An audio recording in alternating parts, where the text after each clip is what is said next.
Welcome to Teacher Tales, where the chalk meets the cheese. I'm Glenn Bryant, your host on this weekly podcast, here to share the fun, the fails, and the fantastic moments from classrooms everywhere. Whether you're an educator or you just love a good story, you're in the right place. Stick around, like, subscribe, and share. You don't want to miss a single laugh or lesson. All right, welcome to Teacher Tales. I'm here today with Hunter Cox. Hunter is a middle school teacher at Ardmore High School. One of the best teachers I've ever had the opportunity to work with. Well, very happy that somebody recommended him to be the interview for today's Teacher Tales. Hunter, tell us about yourself and how you kind of got into education and your journey to get into education to start with. Yeah, so I knew from a young age that this was a career that I wanted. My mom was a school teacher. Spent a lot of hours with her up at the school, and I just kind of saw the work that went into it and the joy that she got from seeing students grow. Now, she taught elementary, but I kind of always was drawn to that side of the job. And my granddad was an auto mechanics teacher at Ardmore High School, so I'm third generation, and I don't plan on changing that. And I got two boys, and I'm not going to force them into it, but who knows? If they love people like we do, then it might be the same profession. It is a people business. Yeah. I remember when we interviewed you, the people in the interview committee said, "Go tackle him in the parking lot and offer him a job right now. He's a keeper." First interview and only interview. So no regrets. So why middle school? I know that when I was in the classroom, I loved that age group. Yeah. Elementary, you get a kid, or a student, you can develop them and you see them grow, and in a year's time they grow so much. Middle school, you wind up 140, 160 children, especially in your subject area. You wind up with that many kids in a classroom, and you seem to have chosen that. You seem to have levitated toward that. Yeah, I think the biggest reason why I enjoy working with middle school is at that point, I feel like influentially they're more malleable, kind of like metals and science, like they're more easy to mold and shape as compared to a kid that is 17 or 18 and they're kind of stuck in their ways. Like we can kind of steer kids to the right direction. And I feel like there's no, I know this sounds wrong, but I feel like I'm a person that's been called to do that, is to try to steer kids into the right directions in their life. And it's hard. And too, just the energy that kids bring at that age with a lesson. I could do the same lesson with 17-year-olds, and I could teach my tail off, and I could really try to have them working and work the crowd, but they're not going to get into it like middle schoolers are, and that's what makes it fun. I do know this. You, unless you've changed since I've left Ardmore, changed. You may be standing on a desk 1 minute teaching, and then them teaching each other a few minutes later. It's just a phenomenal thing to watch in your classroom. But the thing that I will forever remember you is you own the banana at the pep rally. Yeah, we do. Yeah, we don't want to lose. So I just have to know and tell the audience. I know that this is the question that they really want to know the answer to. How much prep work do you spend with your kids getting them ready for pep rallies? None. I say, look, let's just bring energy. Like if they're going to let us out of class, we're going to have fun, and I don't like to lose. And I know y'all don't either. So let's go have fun. And they just buy into it. And I sit right in the middle of all of them, and I get them going, and I manage their behavior at the same time. And if they're all engaged, then the behavior is not going to be a problem. So that's how I roll. That's how we do it in 8th grade. And if you've never seen that, maybe I'll slide back up here one day when they're having a pep rally and get some video of that, because it's actually. Come on, sit right with us. You can vlog the whole thing right there. Yeah. I don't know if these old nerves are ready for that. Yeah, that'd be good. Yeah, very good to have you here today. Yeah, glad to be here. Thanks for asking me. Can't wait for the long form interview. All right, so we're back and we're going to do the long form interview, and I'll just run through these. I have 8 questions. Pretty much questions stay the same each week. The answers always vary, but the questions pretty much remain the same. So number 1, what's the most memorable moment a student made you laugh, and how did that moment impact your teaching? So this story is going to be mentioned at the end, I believe. Yeah. Story basically about that you're going to hear in a little while, and I'll just save that for that. All right. Does that work for you? Okay, yeah. Because it's going to be at the very end. Just stay tuned for the very last part. Perfect. If you could give your younger teacher self, and I know 8 years is not an eternity, but if you're like everybody else, you try to gradually improve. And what advice would you give to to an 8-year younger or 12-year younger, your younger teacher self, Yeah. what advice would you give, and why did you choose that piece of advice? So this question hits hard. I think there's really a lot of things that I would tell myself. I think the biggest thing is anyone who's seen me teach is put a lot of energy into it, and I really care about my lessons and the outcomes that I get from my students. I think the reminder is that you don't have to be perfect. There's a lot of times that you feel like you got to be everything for everyone, but you got to realize at the end of the day, like, we're in a profession of building relationships, and sometimes the outcomes in class aren't always what you expect. The behavior's not always like you want it to be. So it doesn't have to be perfect. You just need to be the best version of you. And that's what I would tell the 23-year-old me the first year I started teaching, because I probably needed to hear that. In motivational circles, they talk about that as being a massive, imperfect action. Just take action. Yeah. Move forward. What's the craziest thing that you've done to keep your students engaged? And then, more importantly, did it work? Yeah, no.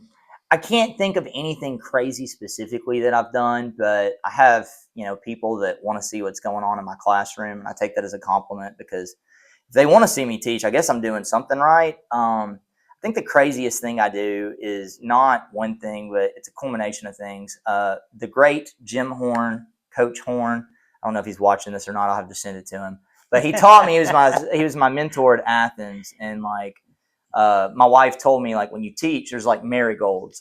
She listens to a podcast, Cult of Pedagogy, and I've listened to it too, and it's great. But she talks about marigolds in the podcast, and it's you have your teacher marigolds, people you strive to be like. And when I saw him teach, I'm there's no one else I'd rather emulate in my career than him. He's great. But he told me, he's teaching, especially middle school, is a lot like performing in a theater. He said, you got to learn when to crank up the volume and be loud and be goofy. And then you just get right in the kid's face. You just whisper right at them. And the kids, you just have them eating out of the palm of your hand when you teach like that. So I act things out. I'm goofy. There's a guy on YouTube. I teach ancient history, and his name's Mr. Nicky, and he makes rap songs about our content, man. I'll get up in front of the whole class and I'll rap. I got a fake microphone. I got a rock star wig. I got a Mario hat and mustache. I got all sorts of goofy bag of tricks. I got a box in my room called Weird Stuff, and then I have a box under my desk called Weirder Stuff. And I just always pull something out of the bag of tricks, and kids are like, "Man, what are you doing?" And I'm like, if I have them kind of enjoying it or even cringing a little bit, then I'm doing my job. And it's not random, though. It's thought out. It's not just Oh, I go to the party store. I'm like, I need that. Yeah, but it's always in pursuit of your standard. When I would watch you perform your magic, it was always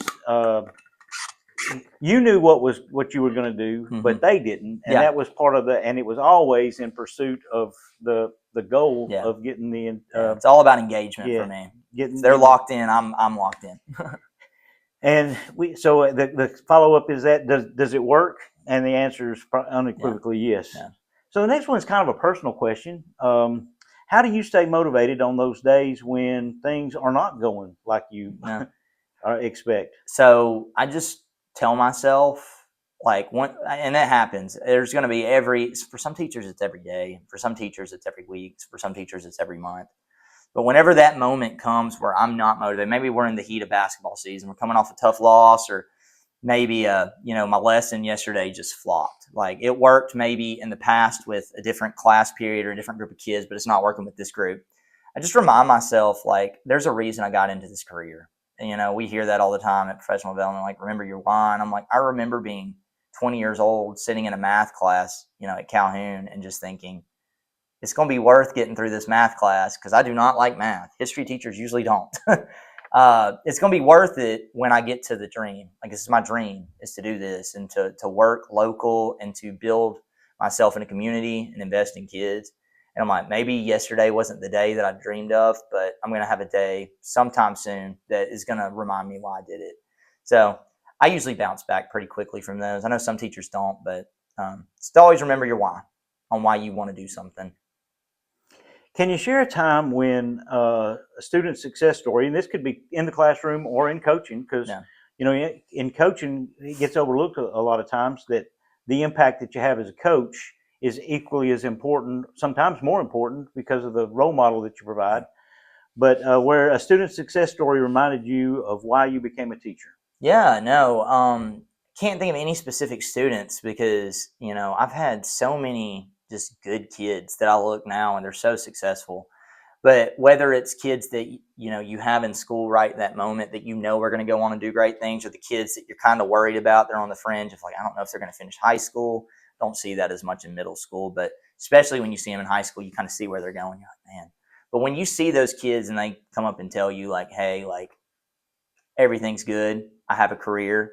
I'm starting a family. Found out my wife or whatever is expecting, or that they're expecting. If it's a girl, those moments make me happy when I see their lives are going well. And then they always put a little cherry on top of like, I want you to know you're my favorite teacher. Like that, that'll get me every time. That almost makes me want to cry right now. But it's like that right there. Like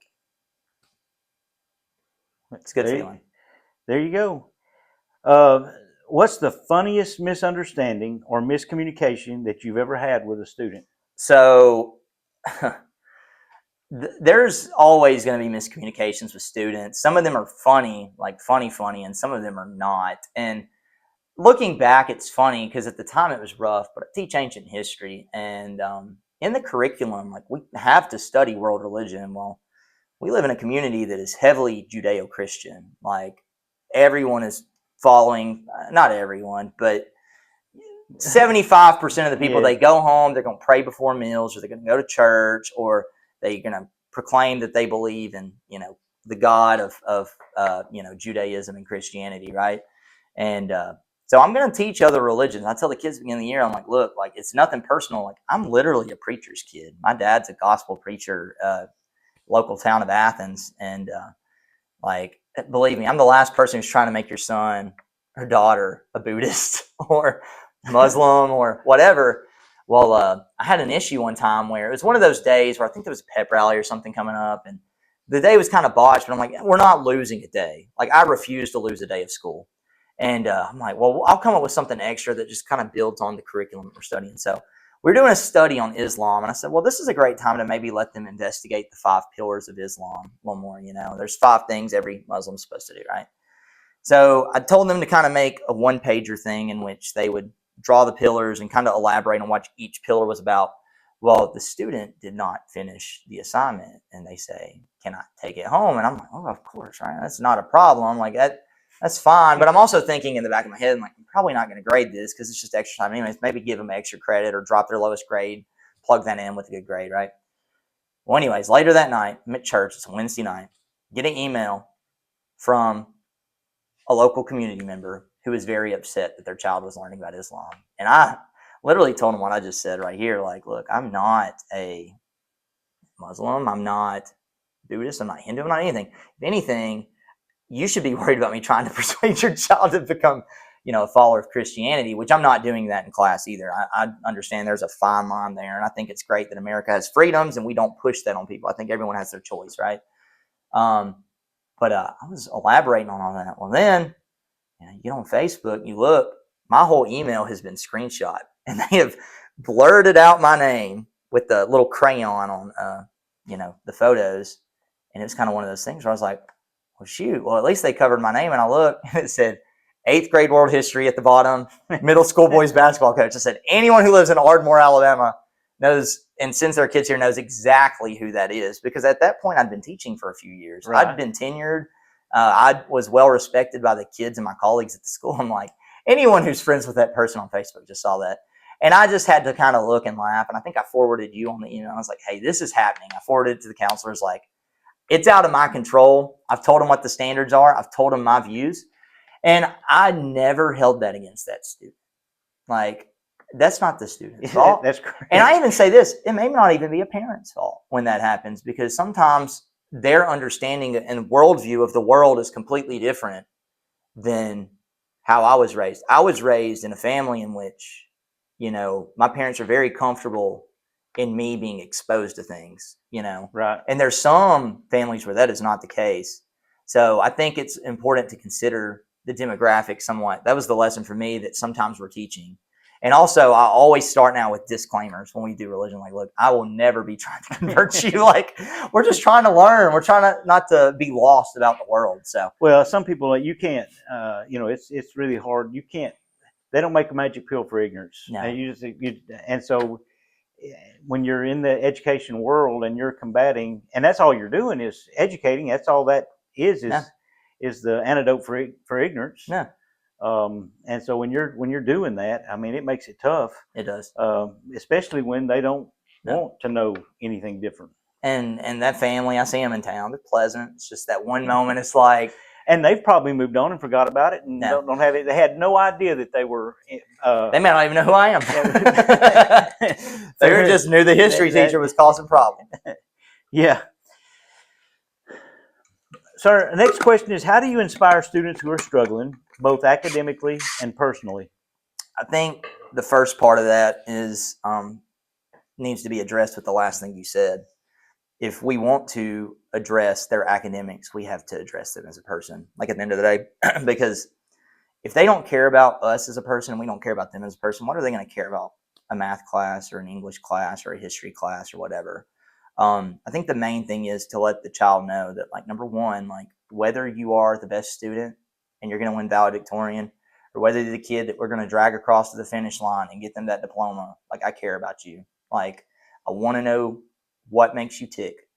I want to know what you vibe with in class, what you don't vibe with in class, and try to help build you up. There's one trick that I also learned from the great Jim Horn, the guy who taught me how to teach. He does these cards at the beginning of the year, and it's so goofy. He'll get up on top of a desk, like first day of school, before he ever does anything. He says, I need guys over here, I need girls over there. And he gets them all in the corner, and they're like, what's going on? And he stands on top of a desk, and he says, pulls out his phone, everyone say cheese. And he takes their pictures, and they're like, what is he doing? He does the same. He's like, all right, you'll see those tomorrow. And then he'll literally cut out all the heads, glue them on all these note cards, put their names on them, and he says, all right, where's so-and-so at? Where's Johnny? Where's Billy? Where's Susie, right? He'll find all their cards, and he gives them this list of things that he wants to know about them. And it's things like, okay, who do you live with? Because we don't consider that sometimes as teachers. Like, some kids' home life are just awful. And that's why I'm anti-homework. Like, you don't know what every kid's going through, and not everything's equal for all kids. But, like, I want to know, who do you live with? Do you live with two parents? You know, and not that it's a huge deal, but, like, is it a heterosexual relationship, homosexual relationship? Like, what is it? And again, that gives you some insight. No, yeah, grandma, grandpa, who do you live with? And 99.9% of the time, the kid didn't choose that. No, they did not. It was chosen for them by the adults in their life. Aunt, uncle, foster, you know, that's important. And then you're like, okay, I'm starting to see some things now. And then, who's your favorite teacher you've ever had? Even if a kid's from Wyoming, like, I still want to know who that is. And then I want you to tell me why you like them. Why'd you pick Wyoming? I mean, out of all the places. Well, I got some weird ones. I got some all over the place. I know I have none from Wyoming this year. So I was like, I don't want any kid to feel like I'm talking about them if they see this. But, you know, like, I want to know who it is and what made you actually like their class. And some people be like, so-and-so, because we didn't do anything in there. I'm like, well, that's not what I vibe with. Like, if that's what they're looking for, that ain't my class. Like, there's going to be days where they feel like they didn't do much because it was fun. But, like, there's going to be days where the work's going to be plenty. Like, but I just want to know. So I do that. I want to know their hobbies. I want to know if they do anything up at the school. Are they in any clubs? What's your favorite subject? I tell kids all the time, like, look, you don't have to say history. I'm not going to judge you. You don't have to say I'm your favorite teacher because you don't even know me yet. Like, please don't say that. So things like that just help me build the relationships, and then just paying attention to the data and knowing what's coming in across my grade book. Like, who is actually on the fringe? Am I seeing trends? Am I seeing their demeanor in the hallway change? And trying to stop things like that before it becomes too big of an issue and we're in the last 9 weeks and kids are failing or their behavior has just fallen off a cliff, you know? So your answer there, a long way around. So your inspiration is you get to know them. Yeah. It's all about relationships. Like, this is a relationship business, whether it's with my colleagues or the students or the admin. All right, and our final question in the long-form interview section is, if teaching were a superhero job, what would be your superpower, or what would your superpower be, and how would you use it in the classroom? All right, so this one for me is pretty easy. I believe, and anyone who knows me will tell you it's energy. I know you might be listening to this interview right now and you're just like, oh, well, I don't see the energy. It's because it's Friday and I'm sitting in front of a camera and there's no reason for me to stand. But when I have a captive audience, it's like, hey, this is the one chance for me to like really let my personality just own the room, like I'm confident in my ability to entertain and to hold people's attention. So I'm like, I'm going to do that and I'm going to do it with energy. And there's some days where I don't have the energy, but good news is not every lesson has to be your top energy. But there's some lessons where you got to bring it. Like the guy student taught with, he told me like, it's a theater, man. Like, and if you're going to be in the theater, like you gotta bring the energy. So I'm all about it, whether I'm coaching, whether I'm teaching, whether I'm at a pep rally, whether I am, making announcements over a microphone. It's something like I'm going to bring energy. Like that's what it's all about. And that's how I think, a lot of teachers, we all have different superpowers, but that's how I use mine is definitely with energy. That's perfect. Thank you very much. That Yes, sir. concludes our long form interview. We'll go right into story time. Okay. So now that we'll start with our segment called Story Time. So I'll just get Hunter to tell any pranks, any stories, any funny situations, tough times that he's, or not so much tough times, but story time is where you tell that one where there's not really a question in the long form interview that covers that particular story. You have any like just stories just? Yeah, like nothing really tough or any pranks. Like my kids know I'm not a big prankster. I like to joke around and have some friendly banter with the kids. If I know they can handle it, we always joke back and forth. They joke with me, I joke with them, but it's all in love and care. We like each other. But probably the funniest story I can think of actually happened 2 years ago with two students that I highly respected. It was really funny. So I get up in the morning. I'm not a big breakfast guy. Like my wife's out the door, I'm out the door. We got kids now, so it's like I'm not sitting down and eating breakfast like I should. But what I do is I will sometimes like grab something on the way out the door and eat it. Well, that morning I literally, and you probably see where this is going, I ate a chocolate chip granola bar. And when I ate it, sitting in my truck, driving down the road, and I'm eating, and I'm like, I lost part of that chocolate granola bar. Like, where did it go? Right? Where did it go? And I'm like, I guess it's down in the seat somewhere, whoever makes these vehicles, they don't understand. No one's hand can fit down in the cracks. So I'm looking, I'm like, well, there's something down there. Maybe that's it. So I get up, I go about my business. I get up, I go and teach, right? And the whole class, the kids are just acting weird. It is like the weirdest vibe. It's an interactive lesson. I noticed that every time I'm looking for feedback from the kids or asking questions, trying to be engaged with them, this was a good class, a really like one of those classes you look at the end of the year where you're like, that's my favorite. It's one of those type of classes. I'm like, what is up? At least two kids walk up to me in the class. All class gone by. They say, Coach, I'm not trying to be rude. There's something black like on your butt, right on your butt. And I'm like, I don't even look. I say, that's where the rest of my granola bar went. So then this was when we were on a rotating RTI schedule too, where you see different kids. And they came back in the next day. And I was like, what were y'all thinking? Like, y'all let me teach all class with that on my tail. Like, what are y'all doing? And they were like, Coach, we just didn't want to embarrass you. I said, it's more embarrassing for me to walk around like that all day. Yeah. I said, now these two guys, I vibe with them. And in front of everyone, I gave them both Cox Cash. If you've heard of Cox Cash. Cox Cash is an extra credit system I do. And I cannot take credit for it. A lot of teachers do it, but I learned it from the guy student I taught with. He had his own thing. And I was like, well, my name's perfectly alliterative for that. So we're going to do Cox Cash. So he had something else because his last name was different. But I was like, that's cool. Kids love it. And I rewarded them for just being decent people in that moment. So what you're saying is friends don't let friends teach half a day with. They were my basketball kids too. And I don't think they wanted their basketball coach coaching on the sideline with chocolate on his rear. So, it's funny. The kids were, laughing about it after that. I said, I had to call my wife up here to bring me new pants. Like I'd use the bathroom on myself. I'm like, what are y'all doing? In middle school. Yeah, I gave them a hard time about it. I didn't let them live it down.